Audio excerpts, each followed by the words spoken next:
Hi everyone, welcome to my channel. ఈరోజు jute రోప్తో ఒక మంచి వాల్ డెకర్ని తయారు చేద్దాం. దీనికోసం ఒక కార్డ్బోర్డ్ని తీసుకోవాలి. దానిపైన ఏదైనా ఒక ప్లేట్ను ఉంచుకొని ఇలా సర్కిల్ షేప్లో కట్ చేసుకోండి, ఈజీగా ఉంటుంది. దీన్ని కవర్ చేసుకోవడం కోసం జూట్ రోప్ని తీసుకుంటున్నాను. కొంతమంది జనపనార, పురికాస్ అని కూడా అంటారు కదా, ఆ తాడుని తీసుకొని ఇలా రౌండ్గా చుట్టేసుకోవాలి. ఈ తాడుని ఇలా సర్కిల్ షేప్లో చుట్టుకున్న తర్వాత మిడిల్లో గ్లూగాన్ ఉపయోగించి ఇలా అతికించుకోవాలి. ఇది ఫెవికాల్తో కూడా అతికించుకోవచ్చు, కాకపోతే కొంచెం టైం పడుతుంది. గ్లూగాన్తో అయితే చాలా ఫాస్ట్గా అతుక్కుంటుంది. దీన్ని ఇలా వీడియోలో చూపిస్తున్నట్టుగా ఇలా రౌండ్గా తిప్పుకుంటూ కార్డ్బోర్డ్ మొత్తం కవర్ చేసుకోవాలి.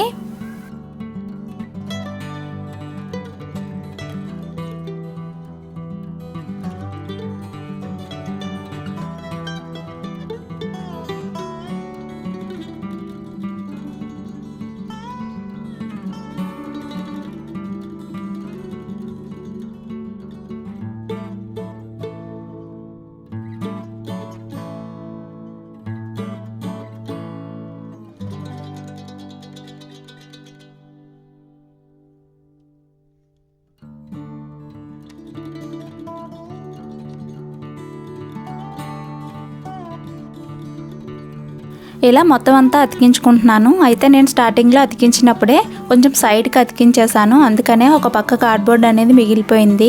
దీన్ని నేను చివర్లో కట్ చేసుకుంటాను. ఇలా మొత్తం అంతా స్టిక్ చేసుకొని చివర్లో కట్ చేసుకోవాలి. అయితే అతుక అనేది ఎక్కడా కనిపించకుండా మనం లోపలికి గట్టిగా అతికించుకోవాలి.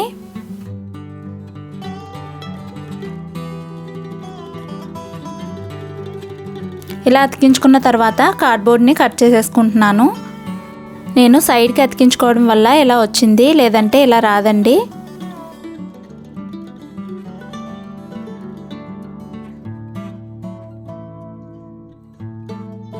దీన్ని ఇలా అతికించుకున్న తర్వాత కాసేపు పక్కన ఉంచుకోండి. అయితే మనం ఇంతకుముందు కట్ చేసిన కార్డ్బోర్డ్ పీసుల నుంచి ఇలా 2 పీసులు తీసుకొని ఇలా చిన్న సర్కిల్ షేప్లో కట్ చేసుకోవాలి. 2 ఒకే సైజులో కట్ చేసుకోవాలని ఏం లేదు, మీరు తయారు చేసుకునే ఫ్లవర్స్ బట్టి మీరు కట్ చేసుకోవాలి. ఇలా కట్ చేసుకుని తీసుకున్న తర్వాత నేను కొన్ని పిస్తా షెల్స్ తీసుకుంటున్నాను. ఈ షెల్స్ని ఇప్పుడు వీడియోలో చూపిస్తున్నట్టుగా కార్డ్బోర్డ్కి అతికించుకోవాలి. ముందుగా 3 తీసుకొని ఇలా నేను వీడియోలో చూపిస్తున్నట్టుగా అతికించుకోవాలి. ఇలా అతికించుకున్న తర్వాత దీన్ని కార్డ్బోర్డ్ పైన నించునేటట్టుగా అతికించుకోవాలి, ఫ్లవర్ లాగా. ఇప్పుడు ఈ కార్డ్బోర్డ్ ఎంతవరకు ఉందో అంతవరకు మనం షెల్స్ని అతికించుకోవాలి చుట్టూ.